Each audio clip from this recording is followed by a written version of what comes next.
regular programming for a Q2 special report. Good morning, everyone. I'm Victoria Hill. Thank you so much for joining us for this MTN special report. Now, the special event today in Billings is already underway with Vice President Mike Pence. So if I've made it back Let's 3 listen times, that means each of the previous times I've left my heart here a little bit. You folks are great. You've taken me in like one of your own. The hospitality's been unbelievable. And you know, I get a chance to get all over this great country now. I've been in 40 states over the last 2 years, meeting great Americans like yourselves, freedom-loving Americans, God-loving Americans, country-loving Americans, flag-loving Americans.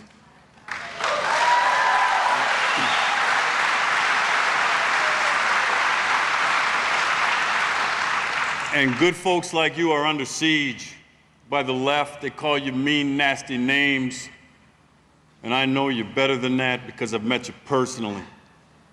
And you're good people. Let's start out the way we should by honoring our nation and its flag with the Pledge of Allegiance. Please stand, gentlemen, remove your hats. I pledge allegiance to the flag of the United States of America and to the republic for which it stands, one nation, under God, indivisible, with liberty and justice for all.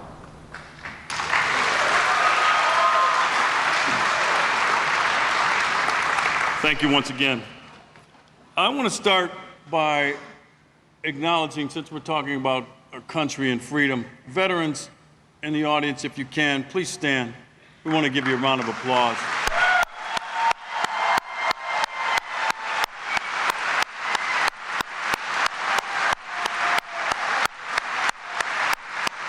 Thank you for your service to our country. And I want to take just a brief moment to acknowledge another group very integral to this thing we call freedom. They're on the front lines here at home every day. Your community's finest, our nation's law enforcement officers. Please give them a hand.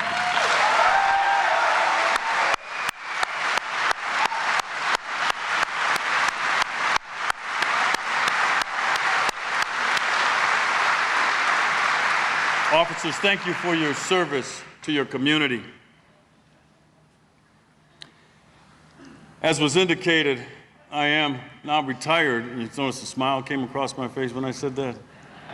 Milwaukee County Sheriff David Clark. I'm a senior advisor and spokesman with America First Policies. The left refers to me, including the Billings Gazette.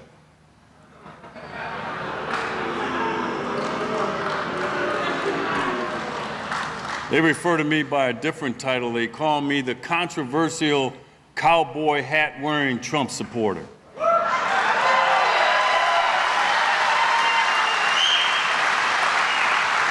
To which I always respond, "You're damn right I am."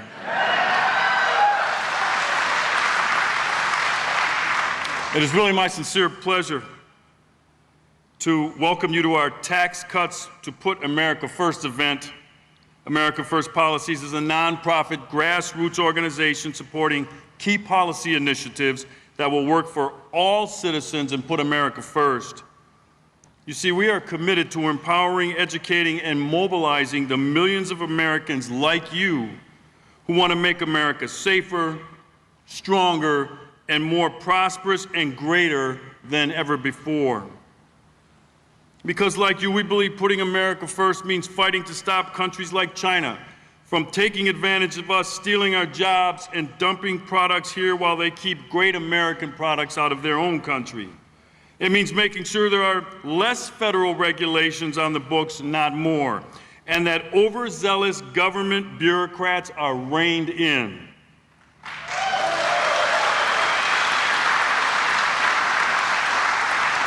Putting America first means fighting for judges that uphold the Constitution, not rewrite the laws as they see fit.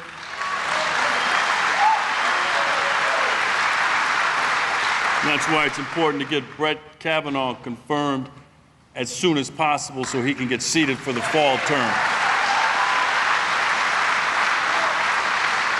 And it also means fighting for an immigration system that meets the needs of Americans first and building the damn wall.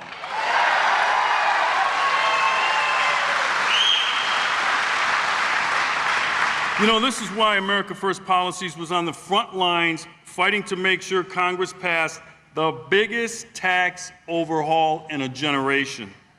The Tax Cut and Jobs Act President Donald Trump signed in December has already been a huge success. Here are some of the successes. Real wages are up, unemployment is down, Black and Hispanic unemployment at the lowest ever recorded in American history. How's that?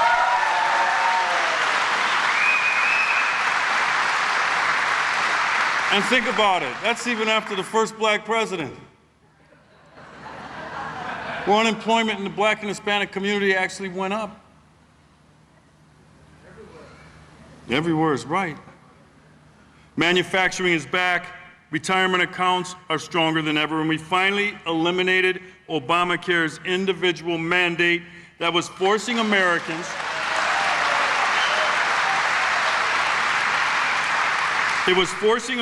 to buy insurance they couldn't afford and they damn sure didn't want.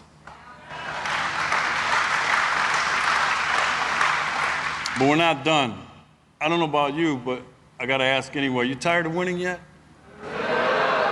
Me either. So join us as we continue the fight. We'll be fighting with you every day to drain the swamp in Washington, D.C. And we'll keep you apprised of the major policy initiatives your congressmen and your senators need to support to take our country back.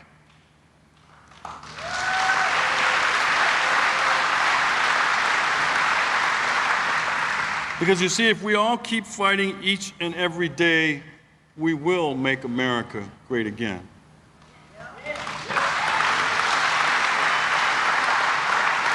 Now I want to just share a few brief words of my own as we head into the midterm elections. You know, we're not out of the woods yet.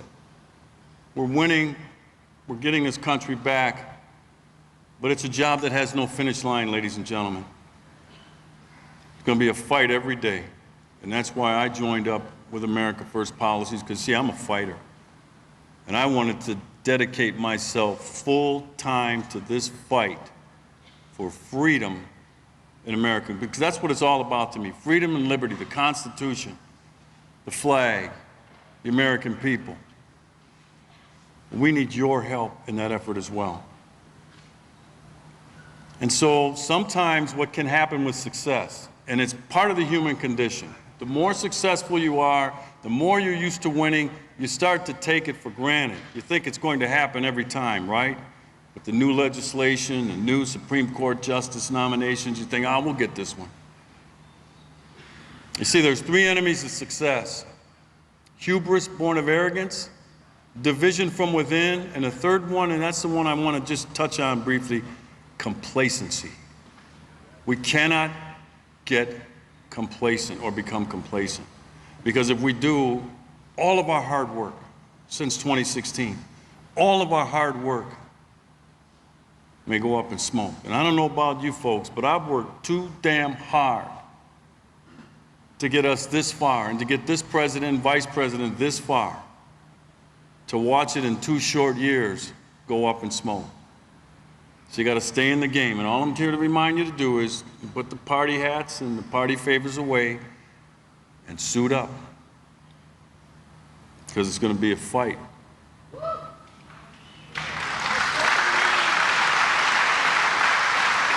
As you know, freedom's not free. Our veterans fought to protect this country and its freedom. Our law enforcement officers do it every day. You do it every day. And like I said, there's no finish line to it. There just isn't. So you can't tire. That's what the left is counting on.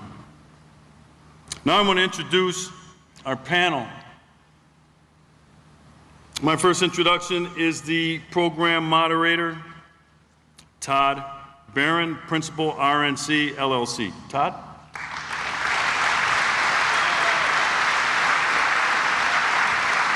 Thank you, Todd. Our first panelist, Coulter DeVries, Associate Clark and Associates Land Brokers, owner of Little Frisia Farms.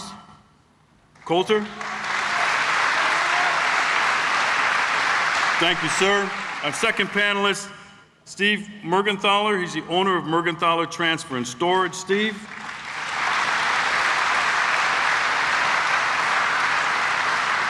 And our third panelist is Gary Blaine. He's the owner of Billings Flying Services. Gary.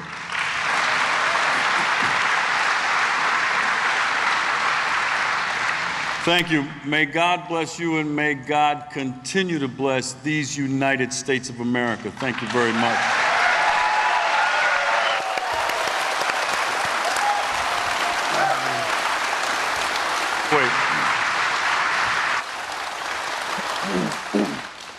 Thanks, Sheriff. Okay, thank you all for joining us, and I want to thank our distinguished panel today. Let's jump right into some questions to help our audience understand more about this unbelievable achievement for the American people. Gary, I'll start with you. Why was it so important for America to have such a significant tax overhaul and give Americans a tax cut? Well, actually, it allows us to plan. The latest tax cut, it allows us to plan for the future. Previous tax cuts, or whether you had a tax cut or not, they've always been you might get a little bit this year, maybe the next year they're not. This one we can count on. 2019, we know what our tax cut's going to be, so we actually are able to plan for what we're going to do in 2019, and that might include things like training for some of our employees, or buying new equipment, buying new aircraft, buying parts, or things like that. Steve, any thoughts from your perspective on why the tax cut was important? Yeah, I think it's just overall what Gary says, and it's helping our employees. And right now, the basic industry that I'm in, we are seeing such good things happen as far as we have so much work that we're having trouble finding drivers. And it's the companies are producing stuff and people are buying it and we're having to ship it. And we're having trouble keeping up with that. So I think the tax cuts, all in all, are just helping everybody. Yeah, we're seeing a lot of increased economic activity as a result of the tax cuts, for sure. Coulter, why do you think the tax cut was important for America? So I think you're going to continue to hear everyone hit on the issue of equipment. In my experience, anecdotally, my professional background is farm and ranch. And now that farmers and ranchers have the ability to write off new purchases, they don't have to depreciate it over 20 years or 15, whatever the depreciation schedule was for that item, that piece of equipment, you're going to see more spending, and that goes right out to our economy, the tire shop, the fertilizer plant, the local bobcat and skid steer dealer. I know every rancher has his eye on a new bobcat and skid steer. They wanted those things. Sometimes it was prohibitive. The income tax, it doesn't affect you if you don't have an income. What really affects farmers and ranchers is the estate tax, what we know as the death tax, and capital gains. So if we can help farmers and ranchers purchase new equipment, they're going to be more efficient, they're going to be more productive, and you're going to see that spread through the entire economy.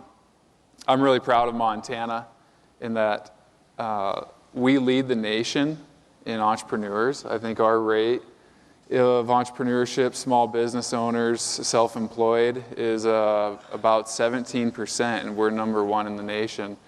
And I think they deserve to have a write-off on new equipment to make their jobs easier and better. Yeah, no question. Absolutely, absolutely. And that is new and used equipment. That's right. I mean, look, the goal is to allow taxpayers, businesses, and individuals to keep more of their money. Right. And that's really what we're seeing and what the benefits are there. Gary, back to you. We've already seen some amazing results nationally from the tax cut. Hundreds of companies across the country given bonuses or raises, purchases, expansions announced. What have we seen locally here in the first 6-7 months in terms of the business community, your company's reaction and our reaction? Clearly, we always love to see our employees make more money. That makes great employees. And so at the Christmas time, there's nothing more fun than giving the bonus checks. Obviously, last year we were able to beef up the bonuses a little. We're hoping to be able to even do more this year.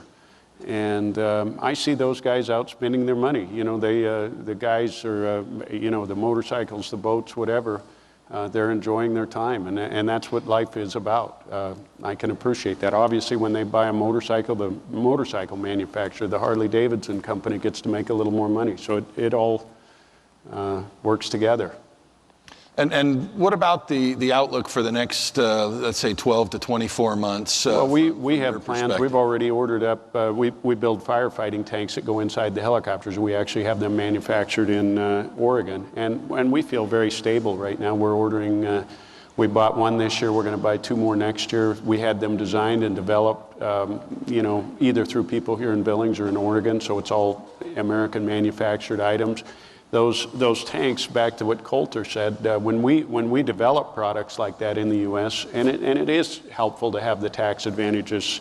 When we develop those products in the U.S., they get used here in the U.S. They actually get used worldwide, but they add to the efficiency of the worker. The firefighter in the field, saving houses, doing all of those sorts of things with the helicopters. If you give a guy a bucket of water, it's harder to put out a fire than if he has a hose. And if you build a good firefighting system in the helicopter, it makes it more efficient, and it's helpful. So yeah, we're very happy to have the help from the government, any help that we can get.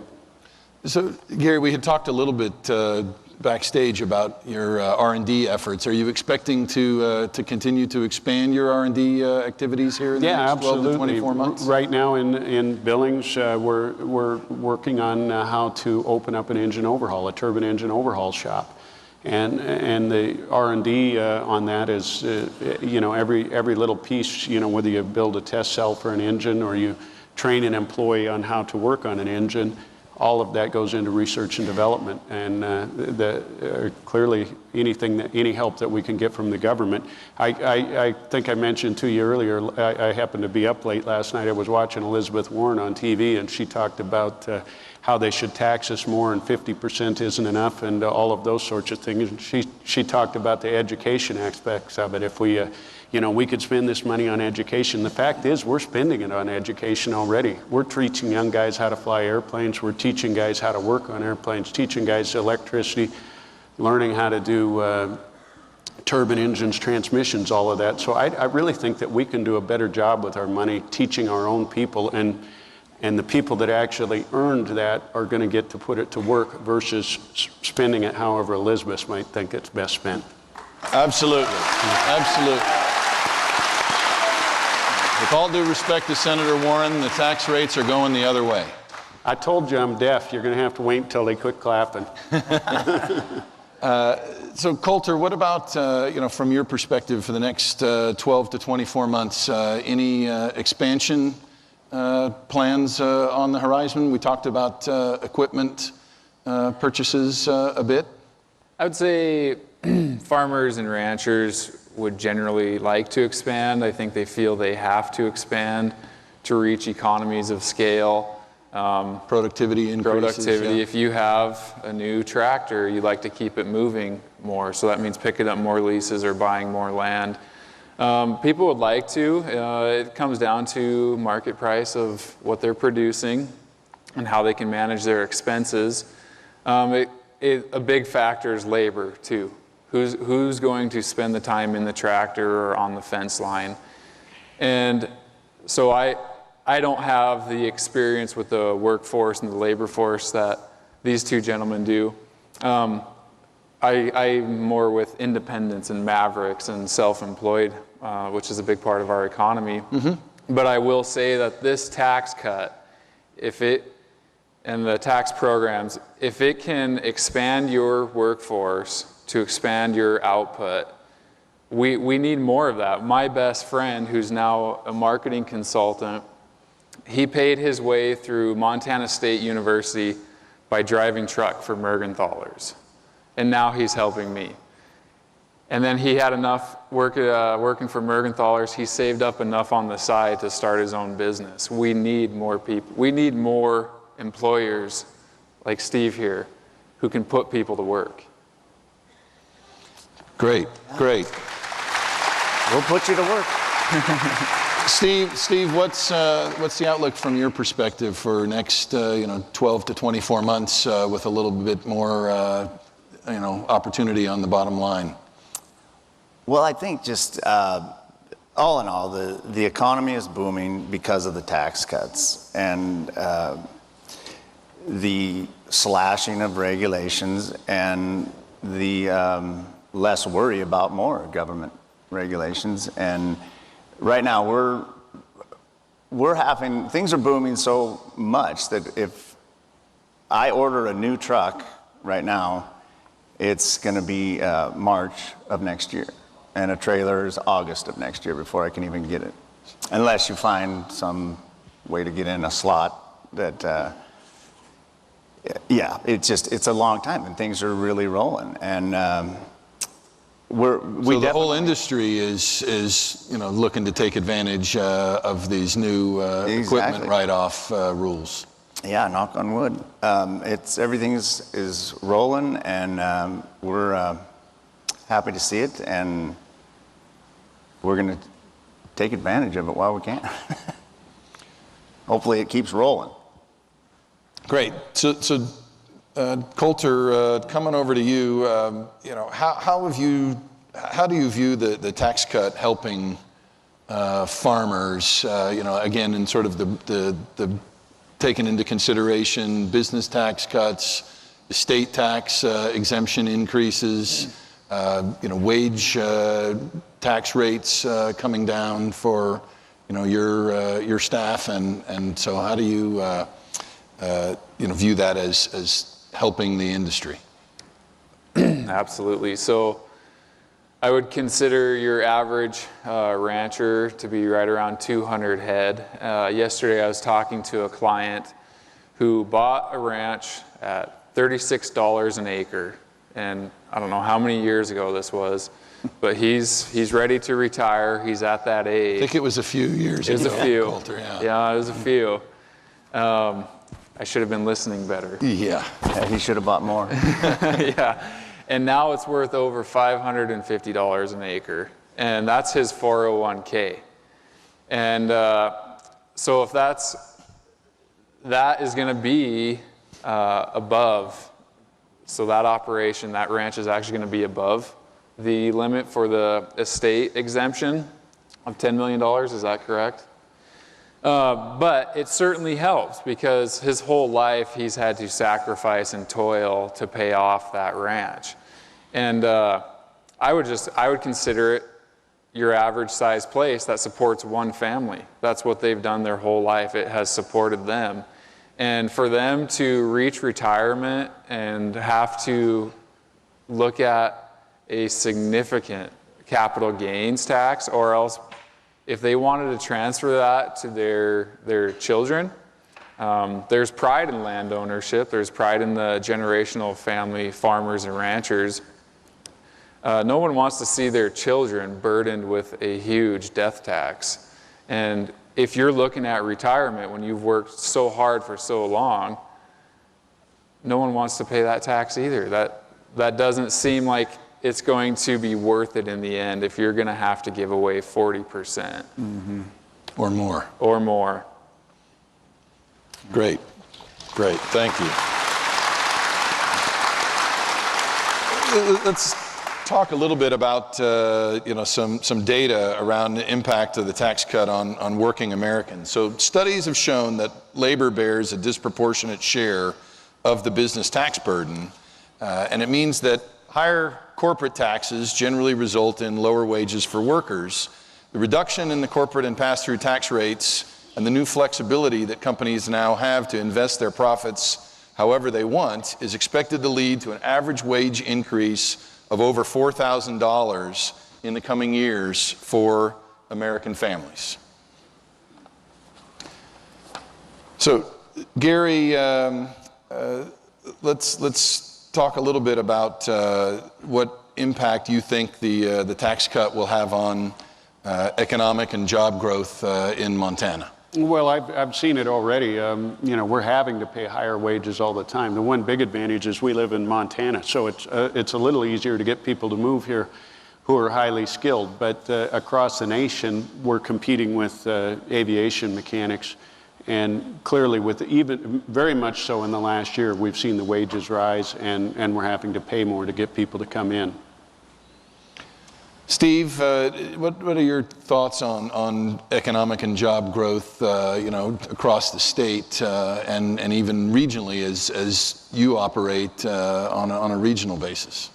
Right. Yeah, we're seeing the same thing basically as things are growing, and it's been somewhat tough just because it seems like the truck driving per se job is not as well thought of as it used to be, I guess. And so the shortage of truck drivers is really what's hurting our industry. And so then in turn, we're having to pay more per hour. Right. And training and, helping guys get their CDL. And I think nationwide, we're down 50,000 truck drivers, and by 2026, I think they say it's going to be upwards to 175,000. And in order to keep up with the economy, if it keeps going, you're going to need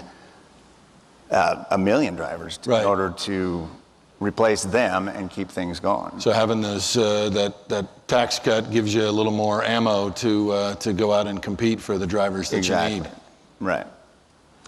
Definitely. Okay. Gary, back to you. I think it's also important to talk about tax reform's impact on families and not just businesses. And so, this distinguished group, is running businesses and is, looking at opportunities for investing that. But, what are you seeing in terms of impact on employees and what they're able to do with having some additional money in the bank? Well, certainly it's just happened in the last 5-6 months. And as the forum continues, we wanted to give you a glimpse of Vice President Mike Pence's motorcade approaching Metro Park. There we have it, several vehicles all lined up approaching the Montana Pavilion at Metro Park. And we expected this forum to go about half an hour, and then Steve, what about, Vice President Mike Pence to take up the rest of the time during this morning's event. Vice President Mike Pence almost there at Metro Park this having morning. some more Yeah, money in their pocket? Yep. Yeah, you see the guys buying new pickups, and like Gary said, we'll continue to listen the in boats as and the motorcycles forum continues. and things are just a little more uplifting, and the guys seem in camaraderie is better, and it's definitely, you can see the impact. Great. Gary, back to you. The administration has proposed a program of tax reform, regulatory reform, trade reform, energy reform, a holistic economic reform program to get the economy moving, boost GDP, and generate job and wage growth ultimately. How have you seen the tax cut work with other elements of reform for your business to make you more competitive domestically and as we talked about backstage, globally as well, which is important for you all. Well, first off, I would have to say that NAFTA doesn't work for helicopter companies if you want to go to Canada. It works really good for the Canadians to come down to the U.S., but it doesn't work at all if you want to go to Canada. And it's just simple little wording. You know, they can change one word that the person in the NAFTA team had no idea when he was talking about helicopters, that this would eliminate all the helicopters from going to Canada. And so it's not fair trade when we go to Canada. Yep. As you know, some of the other things you talked about, the regulatory requirements, we did thousands of hours of seismic work, and that was where you would move the little drill rigs around when they were looking for oil. And most of our work was previously on government land prior to the Obama administration. Everything that we did during the Obama administration was done on private lands. They just stopped it nearly instantly. And the work that was done, amazingly, was done mostly by Canadians, and it shut down all of the U.S. seismic companies. You just about can't find a U.S. seismic company. They all come down from Canada. They get work permits to come down here. They take American jobs, and they use Canadian helicopters oftentimes, and the money flows back to Canada. They actually do government funding for their training and so on, so a Canadian is getting trained to do the job in America. They have to go show a contract with someone in the U.S., and then they can in turn have the Canadian government subsidize the training for their pilots and so on. But are you seeing a change in that Well, we're hoping under the for a current change in that. administration? I certainly, with what President Trump has talked about with NAFTA, I have never backed anything more solidly in my whole life. But with the rest of our world trade, you know, we do a lot of work. We've just sold helicopters, several of them down in Africa, and sold one in Israel. We do a bit of business over in Europe and oftentimes down in Australia. And everybody loves to have a U.S. helicopter, you know, so that we're able to sell to those countries because they're afraid of their economies right now. Our economy is absolutely rock solid. So they love to get their money into U.S. dollars. And surprisingly, when you buy an aircraft, it's always valued in U.S. dollars. Whereas if they buy an apartment or something in South Africa or Europe or somewhere, it's valued in their local currency, and it will go up or down, mostly down right now, as opposed to the U.S. dollar. Whereas if they have an aircraft or an aviation asset, it's in U.S. dollars. And that's what those people want. Can't blame them. U.S. dollar's strong right now. And what about sort of company programs for employees, et cetera? We've got I think an administration that's encouraging more of that in a competitive market for people. And so what kind of things are you seeing in terms of offering training and development and education? I don't know that they're offering like that, yeah. much. We're offering, we have to offer it. It has to be part of the package. Steve talked about being short of truck drivers, and we're doing the same thing. We're making damn sure we have truck drivers trained. We have a guy that's in charge of that. He hires truck drivers, he trains them. We're training our own pilots. You can't just go find a Chinook pilot off the street, so we train them. Black Hawk pilots, we train them. The airlines are hiring like crazy. You cannot get an airline pilot, so we have to use guys from Rocky Mountain College and so on. We're very supportive of Rocky Mountain College. Think it's a fantastic program that they have over there. And their pilots, we've used young Rocky pilots until they get enough hours to go on to the airlines. But we're just thrilled to pieces to have a college like Rocky locally here that's training pilots and helping us out. And we often like to help them with that so that we're able to use their assets.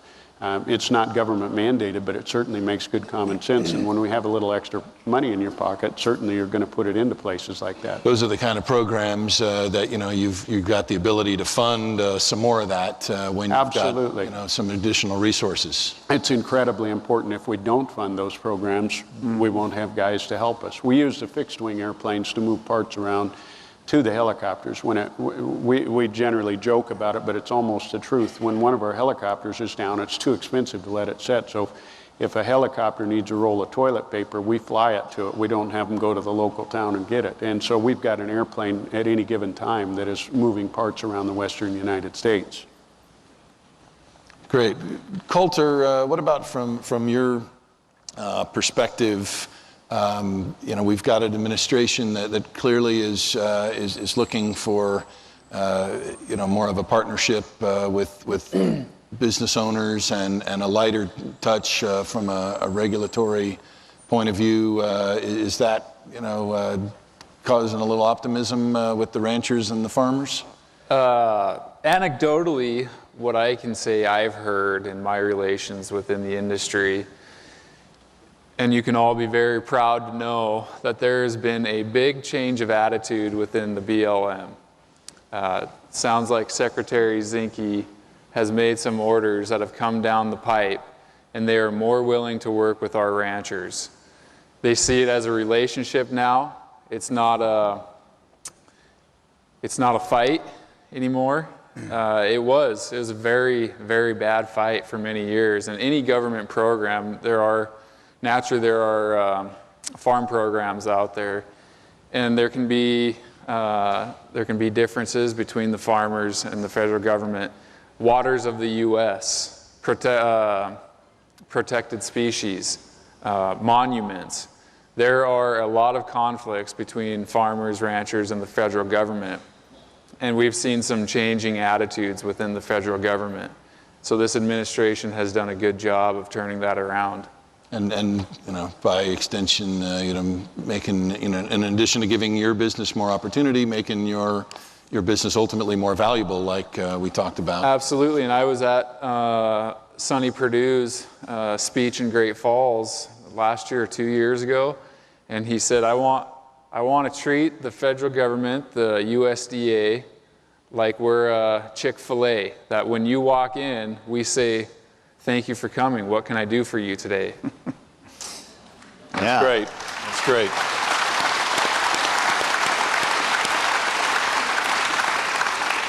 Steve, what about from you know, the transport business, you know, programs that you're you know, looking to expand, and other ways that you've got some benefits from tax reform that are enabling you to you know, be a little more competitive in attracting and retaining the drivers that are so critical to your business?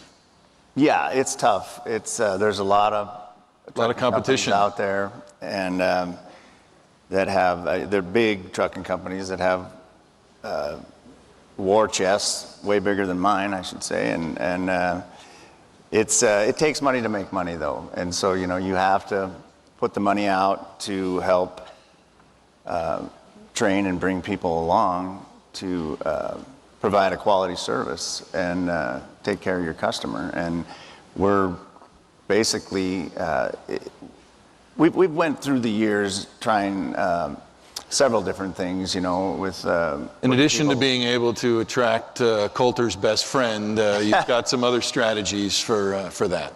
Yeah, I need more of him. But yeah, it's just programs to help people, like I say, get their CDL and have a good livelihood, you know, because it's a truck driving job is paying well nowadays, very well.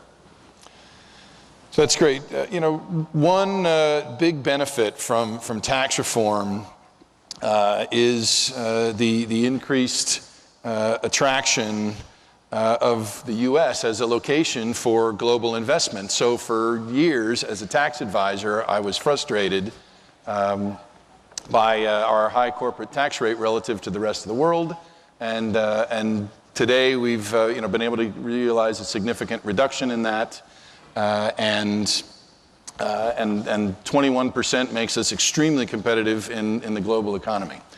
So our program continues. Thank you very much to the panelists. Hope all of you enjoyed this discussion. And in just a moment, our next speakers will take the stage and will be joined by the Vice President of the United States.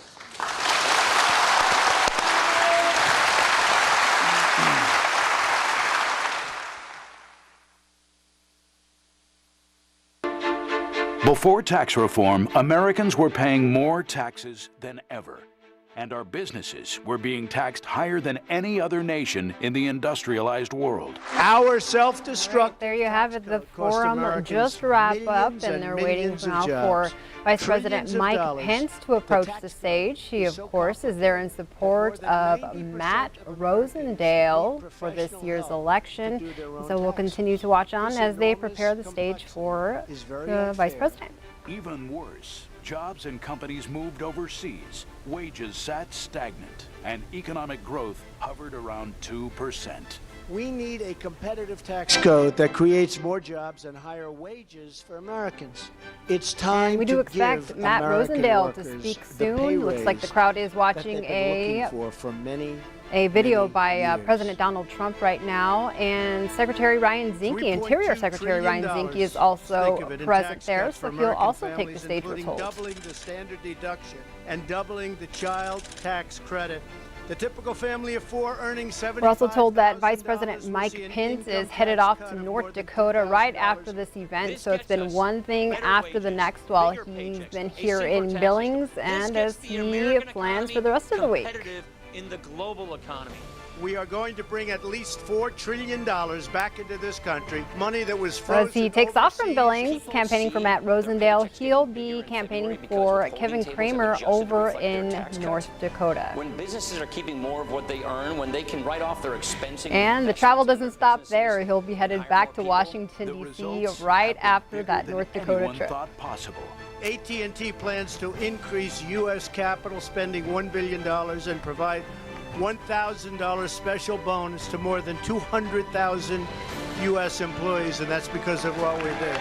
AT&T, Bank of America, Comcast, American Airlines, Walmart. Hundreds of companies are giving employees nearly $2 billion in annual bonuses and raises. Major corporations like Apple are bringing billions of dollars back home. This economy is already rolling at 3% growth, which people told the president during the campaign. They laughed at him. They laughed. They said it would take years to get to 3%. Letting the American people keep more of what they earn, by letting middle-income Americans have more spending power, by lowering taxes on businesses large and small, that we're going to outperform those growth projections. Rising wages, growing business, a booming economy. Tax reform is putting American workers first and creating a new era of prosperity for our businesses and families. After years of stagnation, recession, and hardship, America is back. Ladies and gentlemen, please welcome the United States Secretary of Interior, Ryan Zinke.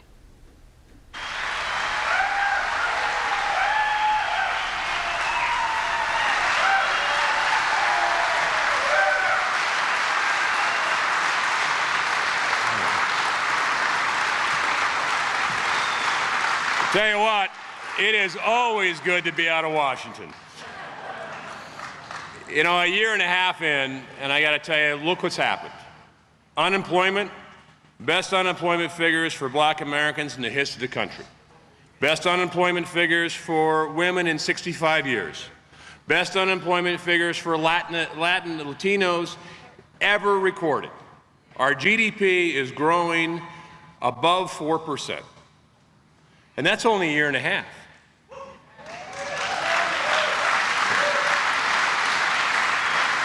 So for Interior, for those that don't know, Interior is actually 12 time zones. It goes from the Virgin Islands all the way out to Palau. About 1/5 of the territory of the United States falls under Interior. We also have the responsibility for the education of 48,000 Native American kids. People oftentimes look at Interior, our front store, which is our Park Service, and everyone loves our parks. Do you like our parks? Well, despite what the news says, in the president's budget is the largest investment in the history of this country to rebuild our parks, rebuild our wildlife systems, and rebuild our Indian education system. Now, you never hear that on CNN.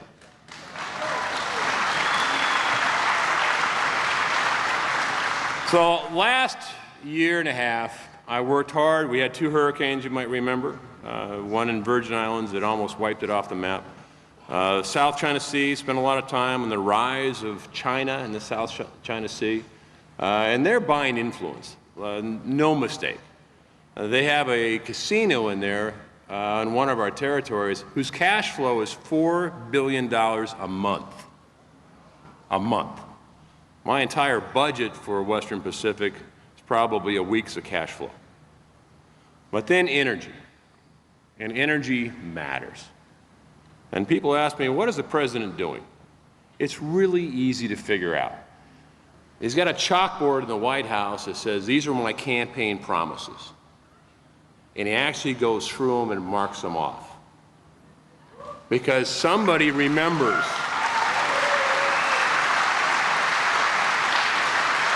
I know it sounds strange that someone's actually going to do what they say they're going to do. But on energy is really about three things. One, environmentally, I can tell you it is better to produce energy in this country than watch it get produced overseas with no regulation. So environmentally, no doubt it is better. If you don't have to believe me, I'll take you on a tour of some places I've seen as a SEAL commander about how not to produce energy the right way. Secondly, economy. Look, the price of steel is about the same in South Korea as in Pittsburgh, and we have to pay our people wages. We can't make and manufacture things paying what China can pay. Our big advantage in this country is two things: American innovation, technology, and energy. Today, this country has risen to the occasion. We're producing 11 million barrels a day. We have passed Saudi Arabia, and we will pass Russia in the fourth quarter, and we will be the largest oil and gas producer on the planet.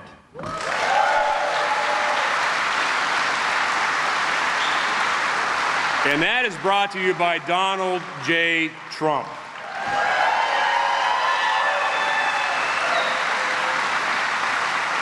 First time in 60 years we're exporting liquid natural gas. And lastly, you have environmentally, economically, and morally. And up front, I never want your kids or your grandkids to ever see what I've seen. I spent 23 years as a Navy commander. I don't want to see our troops ever have to deploy again for oil and energy.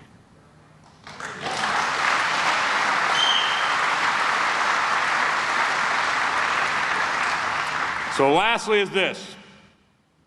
People ask me, what's it like working for the president? And as a young man, I was always taught, you know what? You work as hard or harder than your boss. He's got me on a sprint.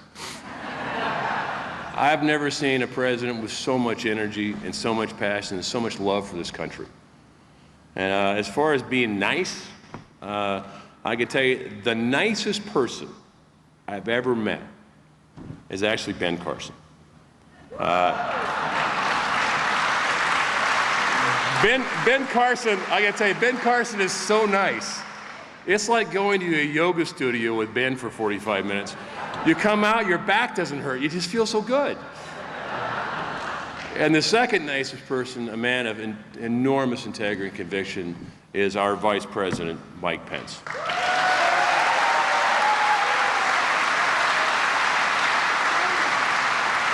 And I've been on the road with the Vice President, and I call the Vice President the Rock of Gibraltar, because he is just steady.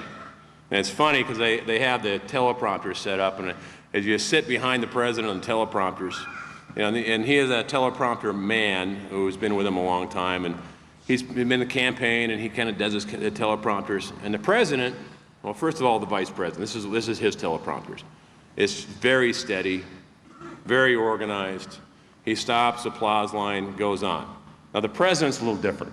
The president goes about 2 lines and he's off script. And he goes down and up and down and up. But I will say that this president is the most transparent president in the history of this country. Because he tells you what he's thinking. So listen, I appreciate the opportunity to come back and say hello. I miss Montana so much. And D.C. is a swamp, guys. And we need a disruptor president to drain the swamp. And if you thought this was going to be easy, I don't know what planet you were on. The swamp strikes back. It's kind of when you start draining a swamp, you know what happens? It exposes the serpents. And they fight back. But we're going to win. And look at a year and a half.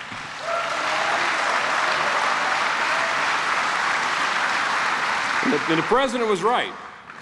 It is about taxes. It's about business and economy. Because if we don't have an economic engine in this country, then we can't afford a strong military. If we don't have an economic engine that's moving, we don't have jobs. If we don't have an economic engine in this country, we can't afford to have a regulatory framework that protects our environment. So this president is spot on. He's a CEO. I'm proud to serve. Thank you, and God bless.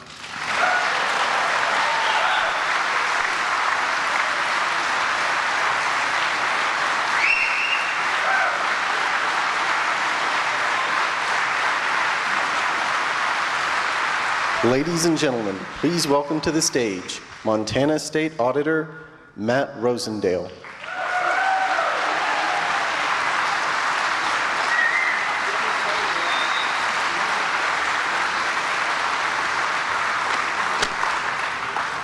Good morning, Billings. How is everybody? They must have been serving free coffee out there with all this energy.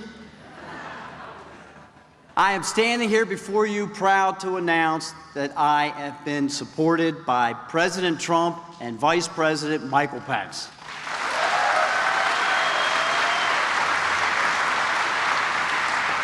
You know, it's really easy to get excited about supporting a president and vice president when, as our secretary just stated, they actually keep their promises. Isn't it easy to support them?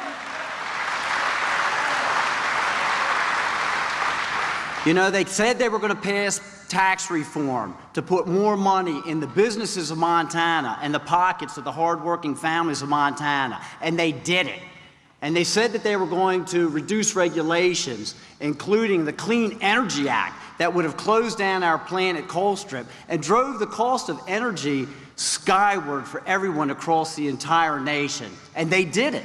And they said that they were going to bring forward court nominees, Supreme Court nominees and circuit court judges, so that they were going to interpret the Constitution as our founders had written it, and not as per a new progressive agenda that they were trying to push upon us. And they did that as well.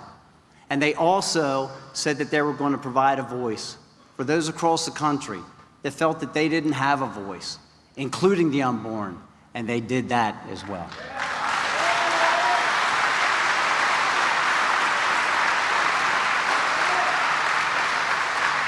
But just think how much more that they could have accomplished if they simply had one more vote or two more votes.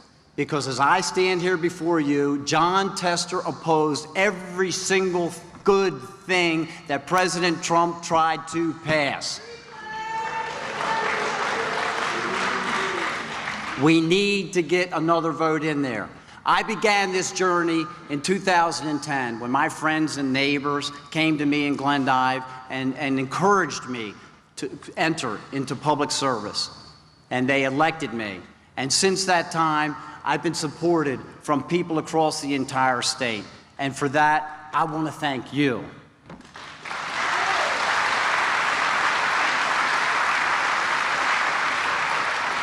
And you sent me to office to reduce regulations, and I did it. And you sent me into office to reduce spending, and I did that as well. And you sent me there to protect your property rights and your gun rights and the sanctity of life, and I did those things as well. Because like this administration, by golly, I serve the way that I campaign too.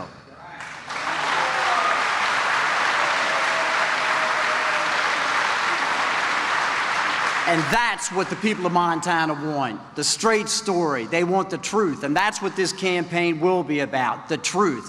because John Tester has run a campaign of denial. He denies that Obamacare is a train wreck. He denies that Dodd-Frank hasn't all but crippled our community banks. He denies that the tax reform put more money in your pocket.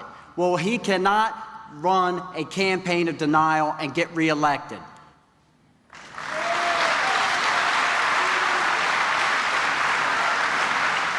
It will take each and every one of you to do your part, though. I will work every day to win this campaign, but I will need you to write letters. I will need you to make telephone calls. I will need you to knock on doors, because that is how we are going to get the message of truth out. They are going to spend millions of dollars to try and suppress the truth. It's going to be up to you and your friends and your neighbors and your relatives to make sure that the truth gets out there. So today, I'm asking for your help to make sure we deliver that message.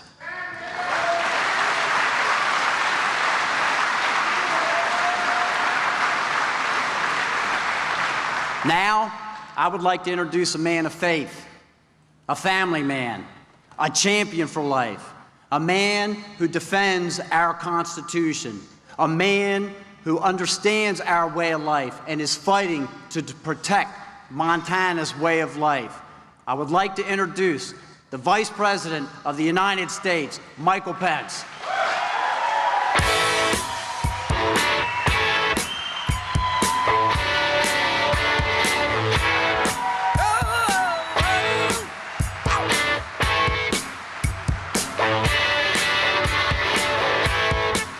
There she stood in the street, smiling from my head to her feet.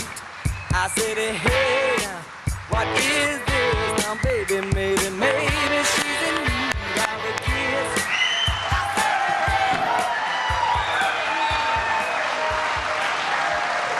Well, hello, Montana.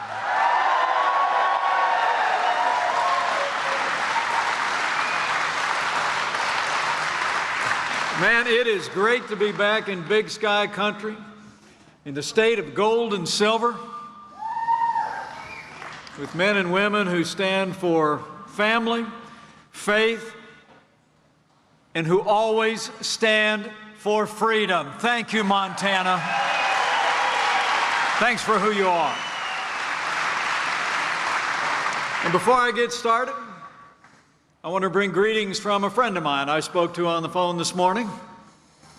Told him I was here in Billings, Montana, and I think he was just a little bit jealous because he loves Montana. He loves what he calls the proud, hardworking American patriots of this state. I bring greetings from the 45th President of the United States of America, President Donald Trump.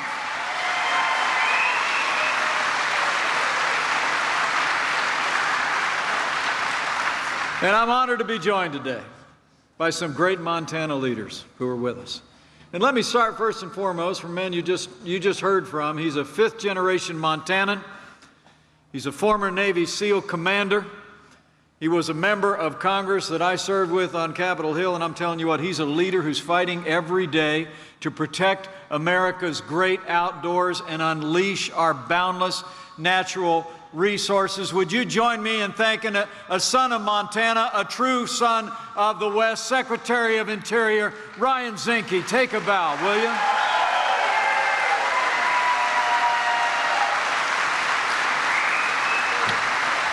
Ryan's doing a great job for America, everybody. We're so proud of him.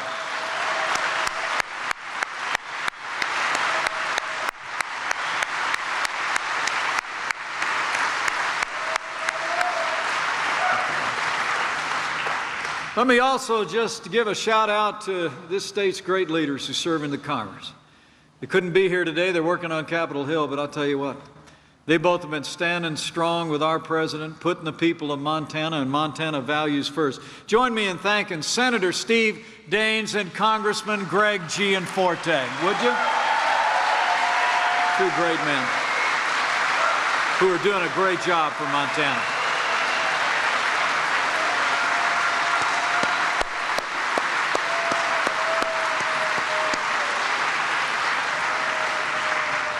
Before I get going, I want to thank one more great conservative. who you just heard from a minute ago. Not just for those words and that great introduction, but really for all he's done throughout his career to fight for the good people of Montana and the values that make Montana great. He's a man who's a tireless leader of this state. He served in the State House. He's now your great state auditor. Matt Rosendale is a champion for all the strong conservative values that make Montana great. And we couldn't be more proud to be here with him today. Thank you, Matt.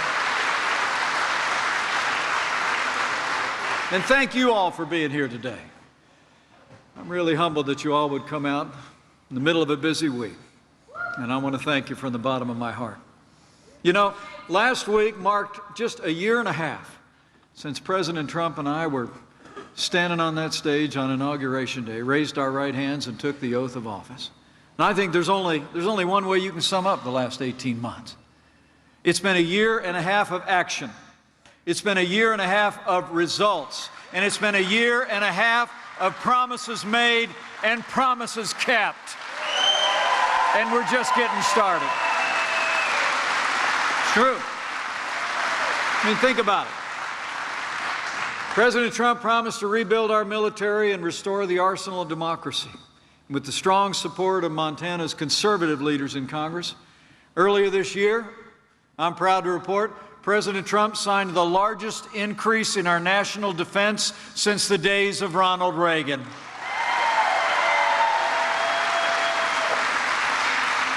We're once again giving our soldiers, sailors, airmen, Marines, and Coast Guards the resources and training they need to accomplish their mission and come home safe.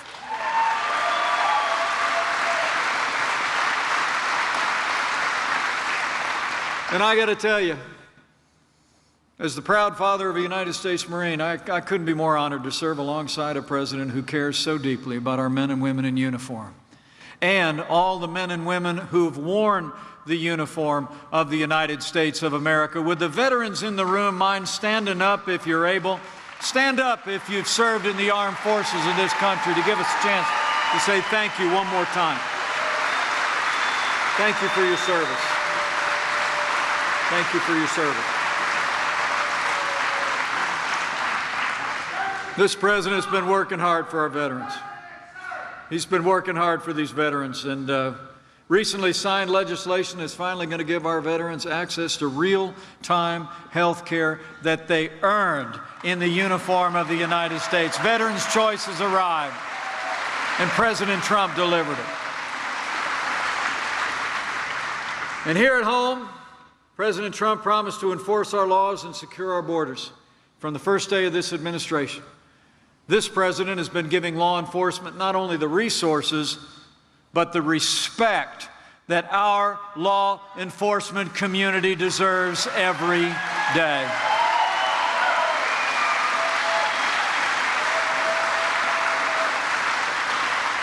You know, it's been a challenging time in law enforcement. We see violence against police officers, and in recent years, we've seen public officials that haven't been willing to stand up with those who stand on the thin blue line. We got a lot of people in law enforcement who are here with us today who serve in Montana at every level. Would you all mind getting on your feet and showing these police officers just how much you appreciate the job they do protecting our families every day?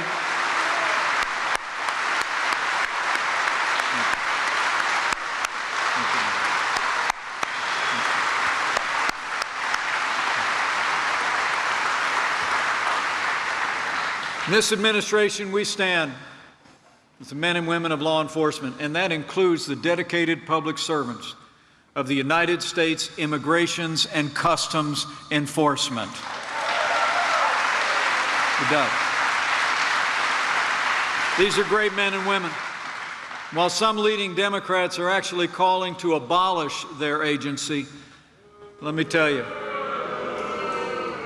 last year alone, officers of ICE removed more than 120,000 illegal aliens with criminal records from the streets of America's cities. And they rescued more than 1,000 from human traffickers and child exploitation. The courageous men and women of ICE deserve the support of every American, and they will always have the support of this administration. I'll make you a promise. We will never abolish ICE, no matter what the other side says.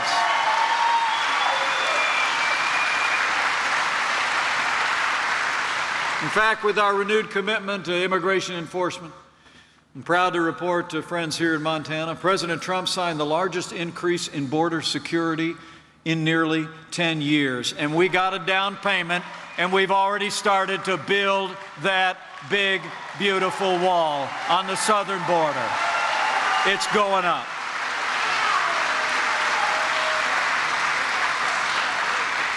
You know, the president said, if you don't have borders, you don't have a country. And we're going to secure our borders because of your support and this president's leadership. The president also promised to appoint strong conservatives to our federal courts at every level. And last week, President Trump actually set a record for the most Court of Appeals judges confirmed in the first 2 years of any administration in American history, and that doesn't even count Justice Neil Gorsuch. Or the next justice to the Supreme Court of the United States, Judge Brett Kavanaugh, coming soon.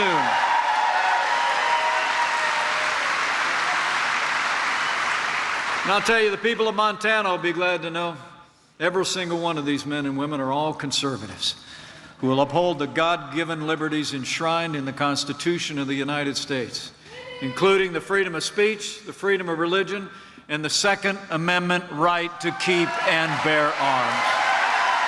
They will.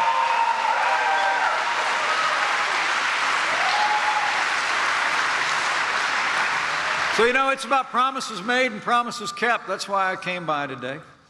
But what brings us here mostly today is to make sure you know this president's been working from the first moment we woke up the day after the election.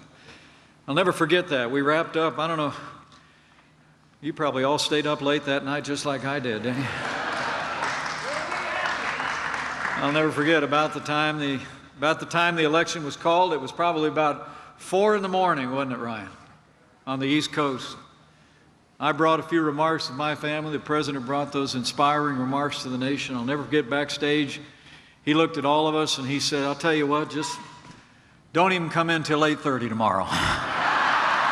We went right to work getting this economy moving again, and it's taken off thanks to President Trump's leadership.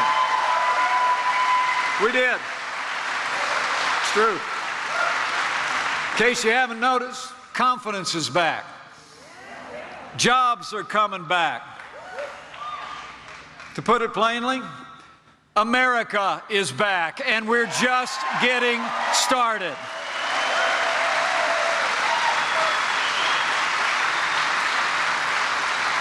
And you know, it didn't just happen. It's because the president's been busy keeping the promises that he made to the people of Montana. I mean, we promised to roll back the heavy hand of government. And I'm proud to report this president has signed more laws repealing federal red tape already than any president in American history. It's true.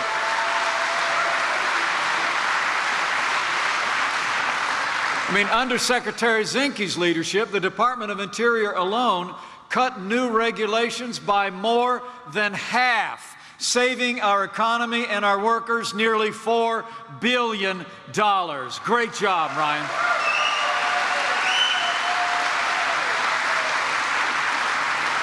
And we promised to unleash American energy. This president, right out of the gate, approved the Keystone and Dakota pipeline. We opened up ANWR to responsible energy exploration. We withdrew from the Paris Climate Accord, and under President Donald Trump, the war on coal is over.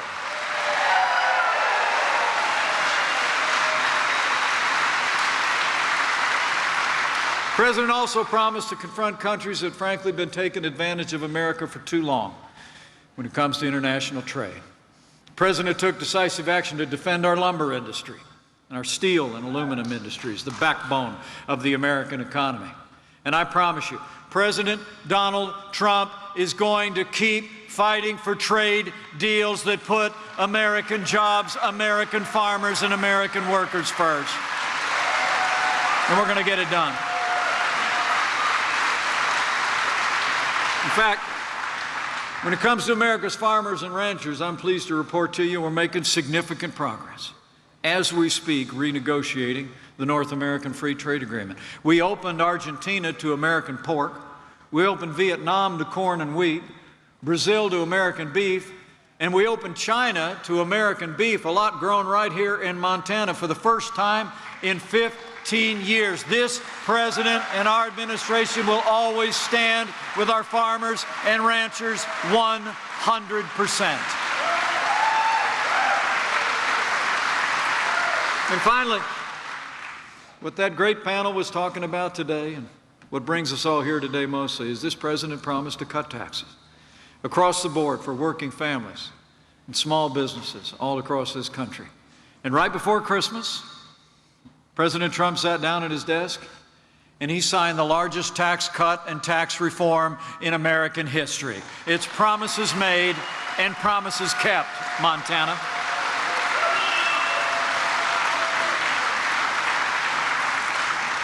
We cut taxes for working families. I mean, the typical family of four in Montana, we believe, is going to save more than $2,200 on your taxes when all these tax cuts take their full effect. We cut taxes for businesses, large and small, so that companies here in Montana can compete and win and create jobs against any company anywhere in the world.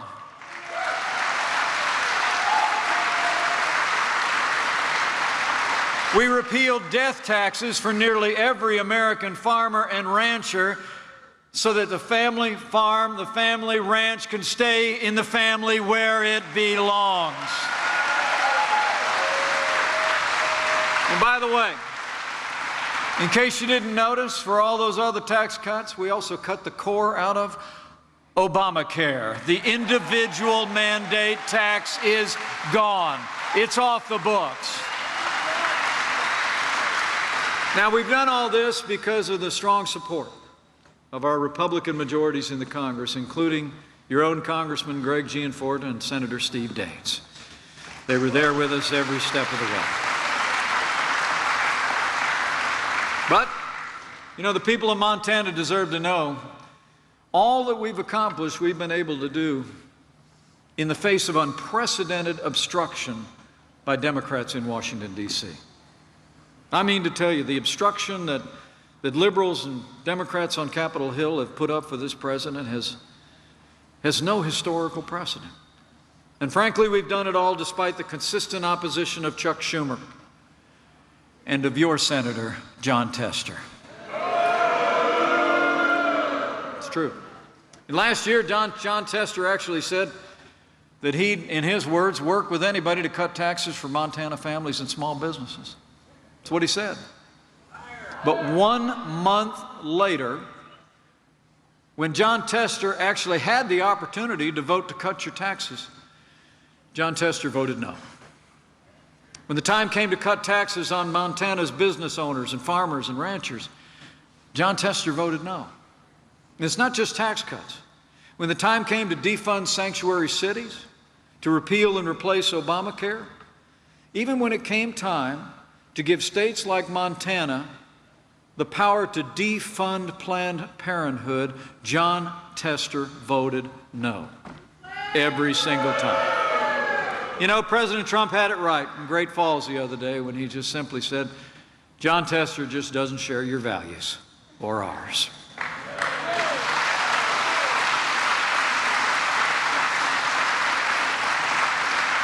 And you know, when it comes to the Supreme Court, John Tester actually voted against Justice Neil Gorsuch. And even though it's been more than 2 weeks since President Trump nominated Judge Brett Kavanaugh, John Tester is dragging his feet, delaying even meeting with our nominee. Now, let me be clear about something. Judge Brett Kavanaugh is a man of integrity with a proven record of support for limited government, the Second Amendment, and religious liberty, and he deserves the support of every member of the United States Senate. He does.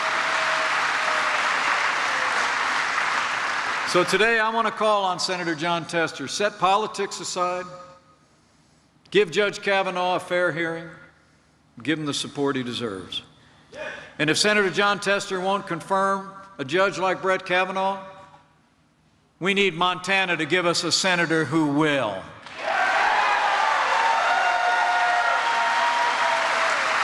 You with me? I mean, Montana just deserves better, everybody, and I think you all know it. The good news is, despite Jon Tester's opposition to President Trump's agenda, we've been delivering for Montana with your support, with the support of these great allies that we have in Senator Daines and Congressman Gianforte. I mean, think about it.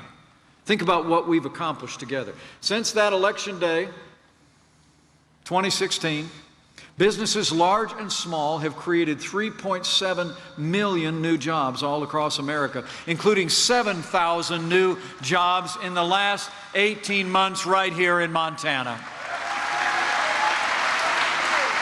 Nationwide, unemployment claims are at a nearly 50-year low, and here in Billings, the unemployment rate is nearly 40% lower than the national average.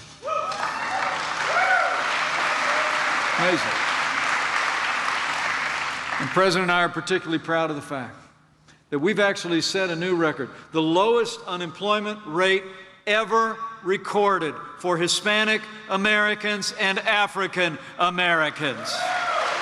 The American dream is working for everybody once again. That's real results.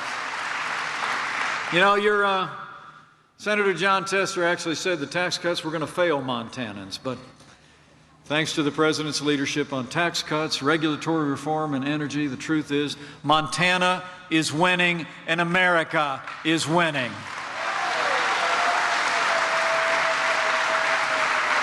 Since the President signed the historic tax cuts into law, more than 6 million Americans have received bonuses, pay raises, or bigger benefits, including more than 6,000 people all across Montana.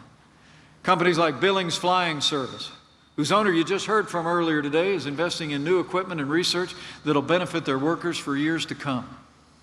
Lowenbro, a Montana manufacturer, used their tax cut savings to give their workers better benefits. And Walmart, I'm told, handed out nearly $4 million in bonuses to more than 3,400 Montana workers. Let's hear it for these companies that are invested in the people and in the great state of Montana.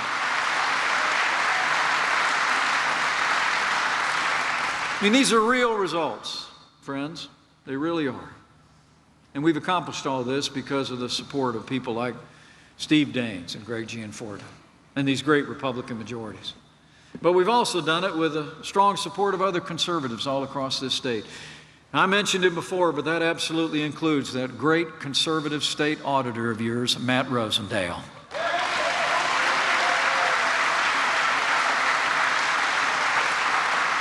You know, Matt Rosendale really is Montana. He embodies Montana values. He's a rancher, a family man. He's also a man of faith. You know, it was only 2010 that Matt ran his first campaign for office, all because some of his neighbors had told him that it was time to give back, and they were right. You know, President Trump called Matt Rosendale a fighter who loves the people of Montana, and for the past 8 years, Matt's fought tirelessly for conservative policies and principles in the Montana House and Montana Senate, and now is your state auditor. I don't know about you, but when I look at a fighter like Matt Rosendale, I sure think we could use another conservative fighter just like him in Washington, D.C.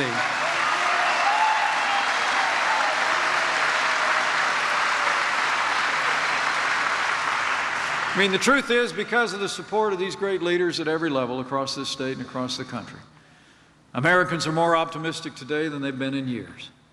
Consumer confidence has hit a 17-year high. Small business confidence is at a historic high. And manufacturers have never been this confident since polls have been taken. Americans are standing tall again. Can you feel it? Do you sense it? I mean, the truth is, we're standing up. We're standing up on the world stage. We're standing up here at home. In fact, we're standing up for our national anthem and being proud of this country every day.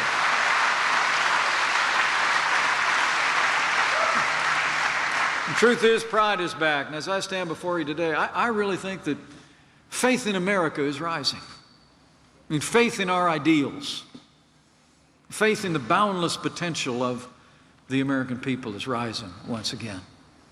And so as I close today, I want to leave you with a challenge to carry that confidence and faith from this room. I mean, keep supporting these great leaders all across Montana who are supporting President Trump and our administration's agenda on Capitol Hill, an agenda that's really turning this country around. But also, let your voice be heard in the days ahead on an increasing basis in this critical year of 2018. I mean, you know, I always believe that, you know, all the talking heads on television, all the commentators, all the newsprint in the world is not to be compared and when someone who knows you and respects you hears from you about an issue of importance to your community or your state or your nation. Word of mouth is now and will always be the most powerful media in America. So get out there and tell somebody about what you heard today. Seriously. I mean, tell them what they're not hearing on most of their major cable television news networks every day, right? I mean, I always tell people when you leave these places, go back to your place of work or worship. I tell people stop somebody outside a grocery store or a drugstore. Back in Indiana, I say talk over a backyard fence, but you got bigger backyards in Montana than we got in the Midwest. But wherever it takes, just go out and tell them what you heard today. Say, you know what, I was in Billings, I ran into Mike and Ryan, Matt, and they were talking about all the incredible things that we've done together as a country. And make no mistake about it, we've done it, all of us. I hear the president correct people all the time when they come up and they thank him for what he's done for the country. He says, no, it's we. It's always we. The people that supported this president, supported his vision, and support all those that stand with us. I mean, go out and tell the story of what you heard today. I mean, tell them we cut their taxes so they can keep more of what they earn, okay? I mean, tell them we're strengthening America at home and abroad. We're rebuilding our military and standing with law enforcement so their families and their freedom is safe. Go tell them.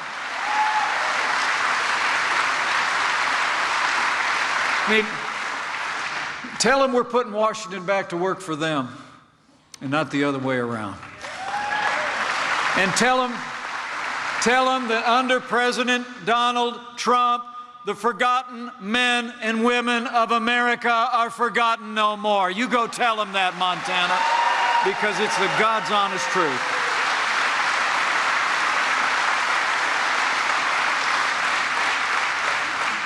And tell them with confidence, because I really believe that faith in America is rising. Project that confidence and that faith. And the truth is, one more thing I might encourage you to do. And I know a lot of you will do it. Because not only do I believe in my heart that faith in America is rising, but I see and I hear every day that faith is also rising all across America.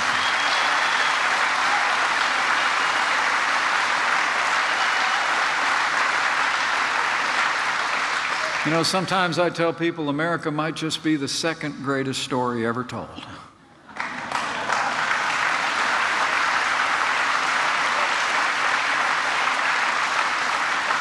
So as you leave here today, as you purpose to continue to support these great leaders that are standing with our president and our agenda, as you leave here today determined to exercise your rights as citizens and go tell that story to your neighbors and friends, I'd encourage you to not only carry your faith in this country, but exercise that other kind of faith. And if you're so inclined to, from time to time, bow the head and bend the knee, I'd encourage you to do it. To pray for America. Pray for all the people of this country. And when you pray, pray with confidence. Pray with confidence. Because I still believe those ancient words inscribed millennia ago that Americans have clung to throughout much more challenging times than we could ever imagine are still true today. That if His people who are called by His name will humble themselves and pray, He'll do like He's always done through the long and storied history of this great nation. He'll hear from heaven, and He'll heal this land, this one nation under God, indivisible, with liberty and justice for all. So pray, America, and pray for America, because prayer matters.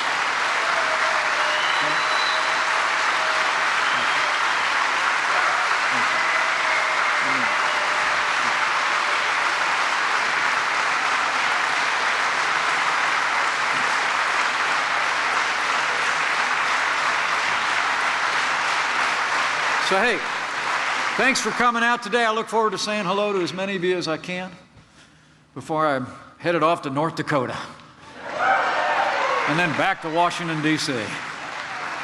But I leave here with renewed confidence. I really do. I really do. The President and I love Montana. This is a place of such great American strength, rugged individualism, and a great history and a great heritage. But I'm going to leave here with the belief that with the continued support of the good and strong people of Montana, with great conservative leaders from Montana serving this administration and serving in the Congress of the United States, with President Donald Trump in the White House, and with God's help, we will make America safe again. We will make America prosperous again. And to borrow a phrase, we will make America great again. Thank you very much, Montana. God bless you, and God bless the United States.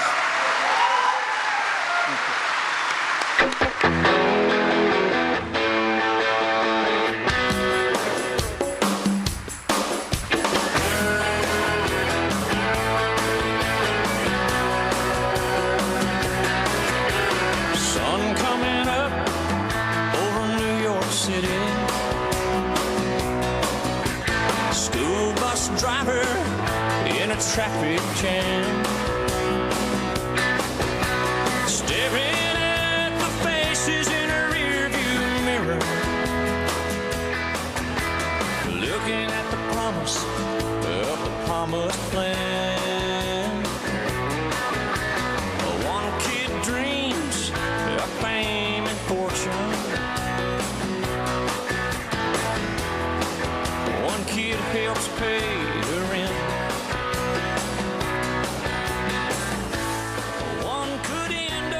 Well, Vice President Mike Pence has wrapped up there at the Montana Pavilion at Metro Park. Looks like he's doing a little bit of a meet and greet with the crowd there. Quite a few Make America Great Again baseball caps in the crowd as well.